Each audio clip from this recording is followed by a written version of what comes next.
Coco! Janie! Glad you could make it. Look at you. I'm so glad I could too. Look at you. I know, Look long at time this. no see. I know. It feels like it's been 1,000 years. My heart aches for you. Oh. Well, I'm glad you're here because it is a full moon.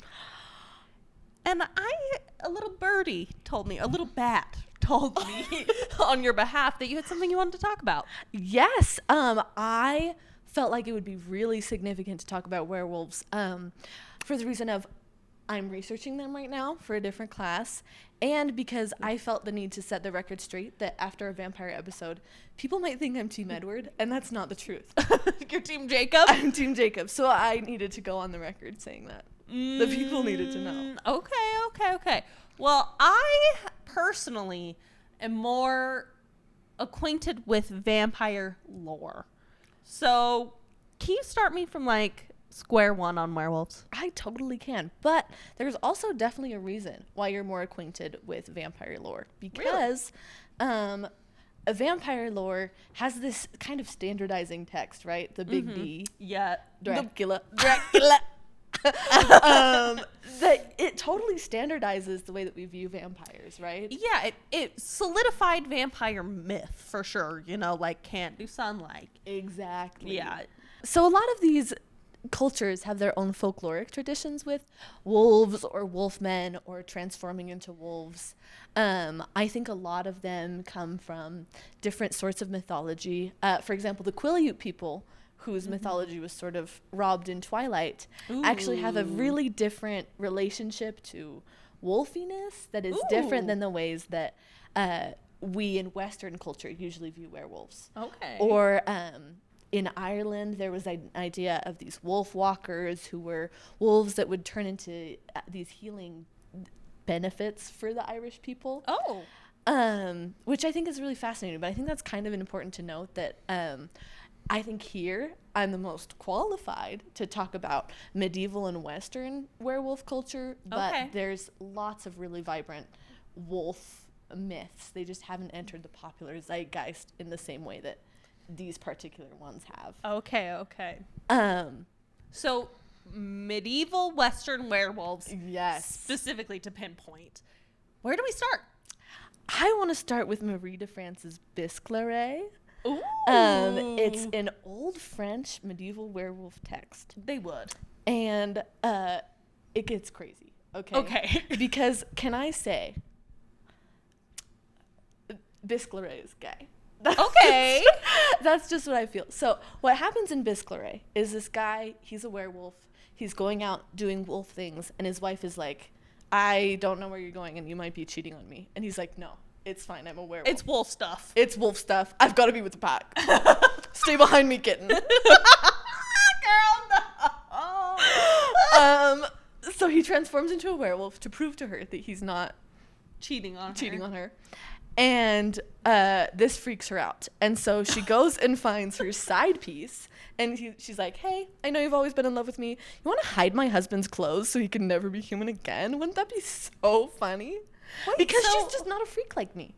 Yeah, you would have loved a werewolf husband. I wouldn't have taken his clothes. Yeah, well, maybe I would have. Wait, so is it that when he changes back into his clothes, he becomes a human again? It is really unclear because this is written in Old French. So, like, the clothes could mean, like, his human pelt of, like, his skin. What? The clothes could mean, like, the clothes that he wore were magical. It's really unclear. A little ambiguous. Of different translations. Okay. But then the rest of the story is basically him being besties with the king, and the king being like, I love you. Sleep on my bed. You are my dog forever. He's just down with the wolf shit? He's just down with the wolf shit. And then Biscleret transforms and he's like, great. I exile your wife. He scratches his wife's nose off and he's like, okay, and now she's exiled for her horrible doings. So I just want to say this is way better than Love Never Dies. If you're going to get revenge against your wife, you know, just scratch her nose off. Just scratch her nose off, have her exiled, and sleep on the king's bed. I'm sorry that I didn't tell you about Gustave, who's also a character in Whistler, and he's like, please, Miss Jerry. No, he's not. He's not. You could write that. If someone wants to write that fan fiction. I'll read So is that kind of the introductory medieval werewolf myth?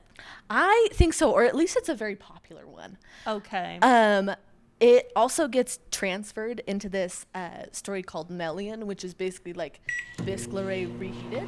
Okay. Microwaved? Exactly. Love that. They took that out of the can and were like, why don't we make this again? Okay. But this time King Arthur's in it. Okay. And Melian is like, I'm never going to marry because women are whores. And then he meets this woman and she's like, I'm not a whore. And he's like, okay, I'll marry you. That's how I met my husband. Conveniently. You know, it's how we all must. Like, we have to just wear like name bags. It's like, hey, not a whore. Not a whore. Comma. Lest we forget. Down with the werewolf shit. Down with wolf shit. Yeah. Aruga. Very similar things happen. He transforms into a wolf. She's like, let me run away with your steward. But what I think is interesting here is she runs away to her home country of Ireland, and Melian follows and joins up with this band of real wolves in Ireland. Okay. And so in theory, there's a lot of discourse about the werewolf representing something like an outlaw, someone who's outside of the law, right? We call him liminal because he's at once man and beast, right? He's not subject to man laws, but he's also kind of is. Yeah. And so the Irish werewolf connection is something that a lot of people latch onto because at this moment in medieval history, Ireland has a lot of these wealthy nobles, wealthy people who are occupying its land or land adjacent to it. And they hire all these guys and are like, you guys are protecting my land. And also, if you want to go march into Ireland, you could. And they do. And they call them the Marchers, which is really creative. That's really original. My favorite marcher is Gerard Way's grandpa, Gerard of Wales. That's not real, but like. Oh, you had me for a minute, girl. Wouldn't that be Gerard amazing? of Wales. That's him. I like that. And he writes this book called the Topographica Hibernica, which is like the craziest thing ever. Okay. Basically, he's like, let me spend 100 pages talking about how many people can turn into many different animals and have many types of different animal sex. Okay. Because he's a freak. He was like, I have some things to put to paper. He had something to say. Yeah. So, just like, he was like, why draw a line of wolves? Well, it could be anyone. Yeah. You know? Let's do some goats. Goats? Bees? Bees? He'd be doing stuff. The birds and the bees? The birds and the bees. It's kind of a colonial text because he's talking about Hawaii. Like, it's actually fine that I'm doing all of this stuff to Ireland because Irish people can turn into wolves. They're crazy. He totally passes this off as fact. But I think that starts this really interesting trend in werewolf culture and werewolf literature where the werewolf is always some kind of physical outsider. Okay. I wanted to ask you, do you have a favorite piece of werewolf media? My favorite piece of werewolf media. Okay, you guys ready for a niche deep dig? I've been talking about the Topographica Hibernica. I think you could get So, my favorite werewolf media is there was this show called Becoming Human. Are you familiar at all?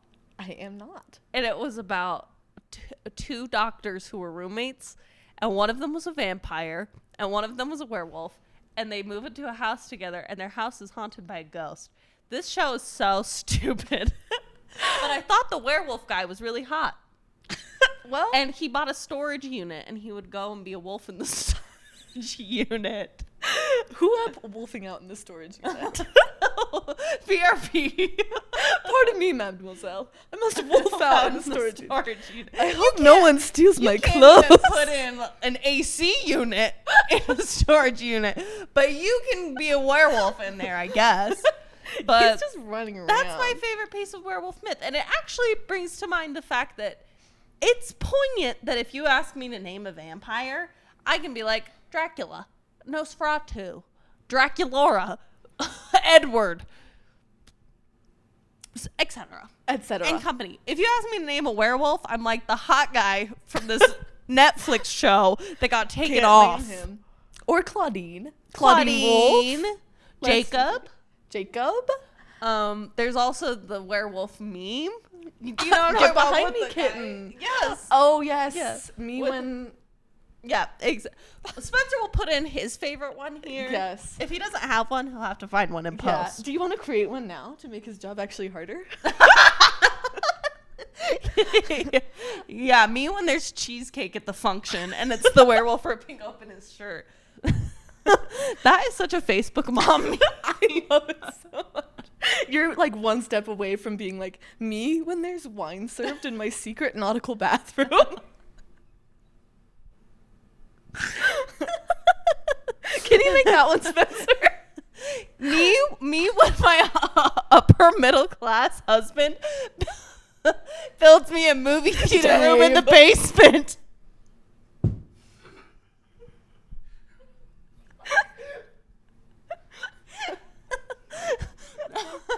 Werewolves and white mom culture are like Werewolves this. and white mom culture. I can't breathe. That was so stupid. Here's the thing, though, okay? Yeah. Give it to me. I think you might be far off with werewolves and white moms, but I think this concept of the werewolf can be interestingly applied to the way that women experience things, because my personal favorite piece of werewolf media is one particular song by Typo Negative where he talks about getting freaky with his girlfriend on her period, like unto a lycanthrope, perhaps. Oh. And I do feel connected with the moon. right?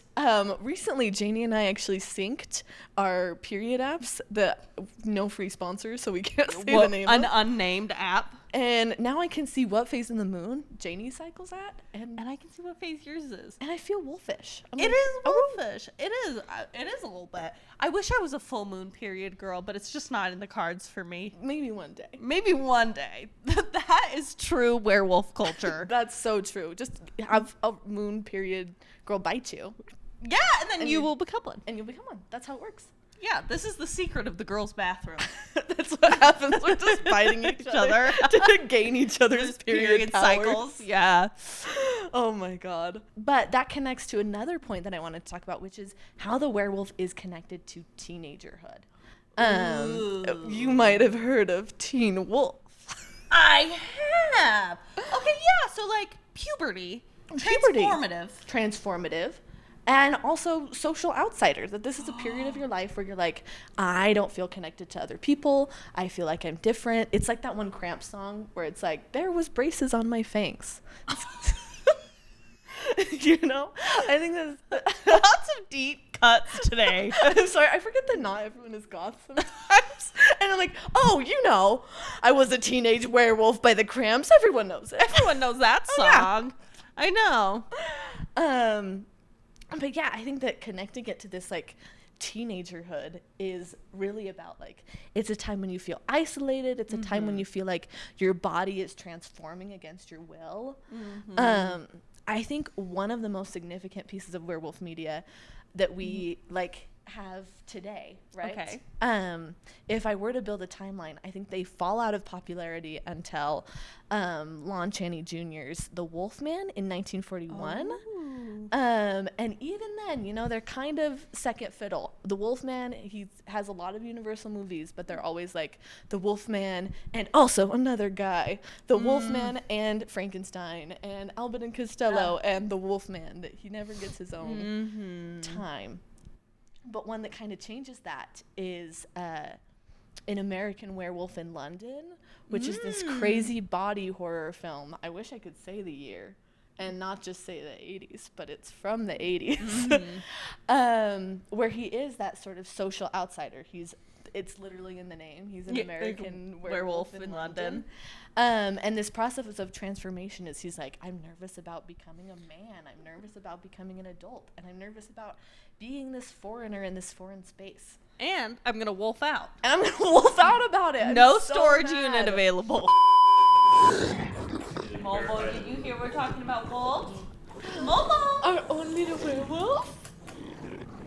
Sorry, werewolf difficulties. I wolfed out for a minute, but now we're back. Now we're And back. Where were we? I think we were talking about the 1941, the Wolfman. Yes. If I remember correctly. And then we were talking about an American Werewolf in London. Yes, indeed. And I think that this is a lot of where our perceptions of werewolves are now coming from. What I think is interesting about werewolves versus vampires, which is something we can totally get into, definitely talk about. is that the werewolf always has a kind of reluctance that I think vampires don't often have. You have the people the vampires are terrorizing that might be afraid to be vampires, but it's pretty rare that you get a vampire who has the same, like, I hate this curse that has been placed upon me, right? But since the beginning of man transformations, even like going back to ancient Greece, the first wolfman was Laocoon, and the gods were like, cursed, cursed. To be a wolf, that it's So it's always been like a plague, or exactly. Which I think is especially interesting considering the werewolves outsider connotations. That we could take that to a super bummer central and talk about colonialism, or it could be more fun and being like a teenager when you're like, this is a curse, this is a plague, and nobody understands me. Shout out to my other goth and emo teenagers. Like, I know that you were out there being like, oh my god, I'm so wolf right now. I'm so werewolf I'm right wolfing now. out right now. I can't handle it. But yeah, I think that that's something that's significant in werewolf. I will say though that one area where we get those two reversed is Twilight. That the elephant in the damn room, Stephanie Meyer's Twilight.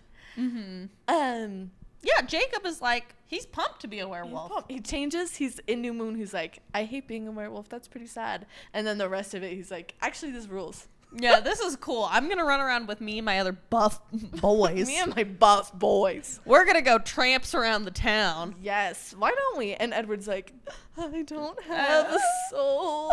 I just have to be super rich and hot and forever. Forever. But yeah, that is interesting. I know. I feel like that's part of why contemporary media loves to put this like werewolf vampire rivalry up, is because you not only have this like creature who hates being a creature versus a creature who loves it, but you also have a reconciliation of what's scary about vampires is they're able to infiltrate us so easily. They are always rich, withstanding in a society. Even vampires like Dracula, who are from foreign spaces, are able to relatively easily insert themselves into society because of wealth and into status. me. We're gonna have to edit that out. This episode is NSFW. NSFW. Sorry. Sorry, Shauna. Sorry, Shauna. Yeah, that they enter into this societal normalcy, and werewolves never really have that same luxury. So vampires are what we fear about what we've already created, and werewolves are what we fear about what's outside of us. And I think that is pretty interesting. That is interesting. It's also fascinating because, if you wouldn't mind, I'd love to touch on the aesthetic differences between vampires and werewolves. And that's surreal. Can I ask you a question first? Yes. Kiss, marry, kill. Oh? Vampire, werewolf, regular human guy, average Joe. Shit. Okay. I'd marry a werewolf. And that's so real. And then I think I'd kiss a vampire. And you're killing a human guy? I've married and I've kissed a regular human guy, and it's nice. It's but fine. if you're going to give me the option, I think a werewolf would be fun. I agree. Like, I cannot understand that girl in Bisclare that I'm like, I love my werewolf husband. I support and honor my werewolf husband, okay? He's cool. He is cool. He's sexy. I'll go throw a ball out in the yard. Woof woof. Toss you a bone, baby. And you know how people with their huskies are like brushing them? I would do that. I would do that. I have to admit, this is going to explain a lot of things about me, but like in the 1990s Dracula by Francis Ford Coppola, there's an extended werewolf sex scene. And I probably saw that too young in my youth, and I was like, that's going to affect me. That has permanently rewired me. Like in the game Life is Strange, where the butterfly is in the corner and goes, this is going to have an effect. This is going to have an effect. I would think about that forever. Forever. I would be unstoppable. Mm-hmm. But I think that's a good reminder that like vampires and werewolves have not always been these mortal enemies, because sometimes vampires turn into werewolves and have crazy sex with that redheaded woman in the 1990s Dracula. I have recalled my favorite piece of werewolf media. Tell. It's come back to me. Okay, Becoming Human, that's one of them. Another one is I personally would always romance one of the brothers and the companions in Skyrim. And they're werewolves. There you go. And I loved it. And yeah, I would take out my husband and he would turn into a werewolf and he would help me fight off like the giants and the trolls and shit. And he'd help me in Skyrim. And isn't that a dream to have a werewolf husband who helps you in Skyrim? Yes! Women can only fantasize. I know. These are the things women dream of. The peak male form. Men think of Sydney Sweeney and we think, wouldn't it be sick as to have a husband who is a werewolf? Oh my god. That would be so cool. I think we should have werewolf husbands. We should. I also think another thing, while we're talking about werewolf husbands, Yes. have you seen the film Meridian, Kiss of the Beast? This No, is a I deep have cut. not. You don't have to. You don't have to. You're not missing much. I have to say. But these guys are making this B movie, and they're like, you know what I would love to do is purchase the exact werewolf suit from the Lucy Westenra sex scene and make a whole movie about it with Sherilyn Fenn. Oh. She's fair. Okay. But one thing we were talking about was Yes. the aesthetic differences between vampires and werewolves before we got lost in werewolf husband I'm so lore. sorry. Yes. It's okay. Aesthetic difference. But Which one's more variable? yes, it all comes back together. If you have ADHD, this whole conversation has made so much sense to you. The pieces are fitting together in your brain. But it's fascinating to me that like werewolves don't have the same exacting mystique as vampires. Like vampires, you get a vision, like a castle, and there's like lightning in the distance, you know? Whereas with werewolves, like the best I get is like a flannel shirt. Like that is werewolf aesthetic. One thing I know about werewolves is they be wearing Flannel shirts, and they be going, and maybe some jean cutoffs. oh yeah, That they rip. jean cutoffs, and like being kind of hunched, like yeah. What is the difference between a werewolf and my dad at Home Depot? Jean cutoffs, flannels, hair. know how to spot the difference. Angry, yes. At Home Depot specifically, He's fixed this damn sink 6 times already, and he's about to go beast mode. he's about to wolf out. Someone get this man in a storage unit. What's interesting is it's that 1941 Lon Chaney film where, I should say Lon Chaney Jr. Lon Chaney has a puppy, a daddy, and he was in Phantom of the Opera. He was the Phantom of the Opera in the first one, the first movie. And then he was like, and now I'm also the Wolfman, his son. So it's like a legacy of like monster men. And it was like his baby. It was his product, but he would always be wearing that damn flannel shirt and cutoffs. So I think we really have to give the flowers to these universal monsters. When you picture Frankenstein, you're like, there's Boris Karloff, and he's green and he's got bolts in his neck. And you picture Dracula, and it's either the Count from Sesame Street or Bela Lugosi. It could be either one. And werewolves, you're like, yeah, that's Lon. That's my friend Lon. Yeah, jean cutoffs, flannel shirt. That's just him. There it is. But I think part of the reason why they don't have the same iconography is because they're supposed to be so othered from humanity, right? So when people are talking about werewolves, not only they're borrowing from all of these other moments of werewolf folklore, but there's also not really one aesthetic of looking different than other people. They're just like, well, you're a beast. You're just different. There is a rich aesthetic, and that's what vampires have. Yes. But you can be weird in so many ways. In so many ways. Although I should say, Okay. Do I talk Okay. about Twilight too much? Can you be so vulnerable with me in this moment? I think let's look to the producers. Is it at the point in the episode where we turn to Twilight? Head nods. It is. So I think one thing is that super crazy of Stephanie Okay. Meyer to be like, Google.com, Native people in Seattle. Google.com, wolves, Native American. And we're like, perfect! I've She's got like- the ones. So, if you feel so inclined, I think you should donate to the Quileute Move to Higher Ground project if you're a Twilight fan. The Quileute people are trying to move their houses and schools to be away from rising sea levels, and they should drop a link to that in the thing. But I think Twilight's wolves are completely different than Quileute mythology, and that's what makes them so weirdly fascinating, Okay. that they only turn into wolves when vampires are present. So she's acknowledging this relationship between, like, werewolves have only existed in cultural consciousness in the Western world because people are like, we love vampires and now we want them to fight. We want them They to need have an enemy. An enemy. A Yes. foe. A foe. Not only that, but I think that without realizing, she's kind of playing into this medieval werewolf thing that, like, these werewolves are colonized people, or these werewolves are people who are defending their land from people who encroach on being it. the oppressed. Exactly. And vampires being the oppressor. Exactly. Which is a little bit of insight into why I'm Team Jacob, because, like, what the hell? Yeah.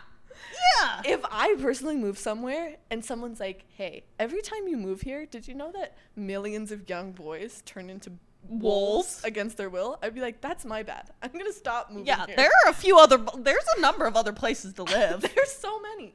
There's so many places you could live. I know. But Bella lives But in Bella's one. there. Yeah. You asked a very profound question that I want Yes. to turn back to you. Okay. In your head and in your slash fiction, do you think Bella is named after Bella Lugosi? Considering the fact that, like, so much of Stephanie Meyer's writing is her just being like, it'll do. I don't think so. That's so fair. I'd Especially love because if it was. in the Twilight Illustrated Companion, she talks about how Bella was named after a soap opera star. Oh. And I think that's fascinating. Huh. I thought you had an opportunity to pretend like you were really doing something. That you were And you really did not. clever. Yeah. Which I think is crazy. Yeah. If anyone ever accuses me of being clever about something, I go, yeah. Yeah, That I'm was so on clever. purpose. I did that on purpose because I meant to do that. Yeah. So let's jump into werewolf sex. So vampires are notoriously sexy.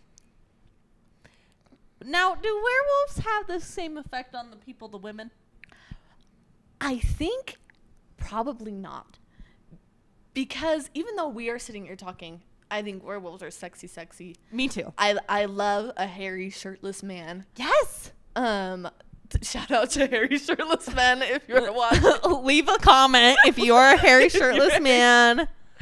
But I think that part of the werewolf, because, I mean, when we look at these medieval texts, it's like, here's how men can get revenge on horrible women who have treated them and be Ooh. best buddies with all of their male friends. That I think werewolf iconography is a lot more tied up to male fantasies of power than it is female fantasies of power. Ah. But the vampire, specifically the Victorian vampire, is all about elevating you through marriage out of a place where you might not want to be. That you enter into a new echelon of society because of this powerful supernatural being. And so I think, not to be like, vampires are for girls and werewolves are for boys. But I do think that they play into certain desires or stereotypes. Dynamics. Yes, and you can even kind of see that of like, she was never gonna pick Jacob, you know. Yeah. I think in a lot of these vampire werewolf love triangle moments, like, The werewolf ain't never gonna win. he ain't never gonna win, and that sucks. Let him win Someone make a movie where the werewolf wins. and gets a little kiss. Exactly. And call me, okay? Can you cast me? Like, We are available. how many of these do we have to make before someone casts us in a damn werewolf sex movie? Not a werewolf sex movie. Sorry. Sorry. That was- In a sexy werewolf movie. you can be in whatever movie you want to be in. You'll be in the werewolf sex movie. Coco, your email is about to get wild. Serious inquiries only. If you're the werewolf man from the 1990 Francis Ford Coppola Dracula movie, hit me a line. If not, Be gone. be gone. Be gone. We have set ourselves up for failure with this episode.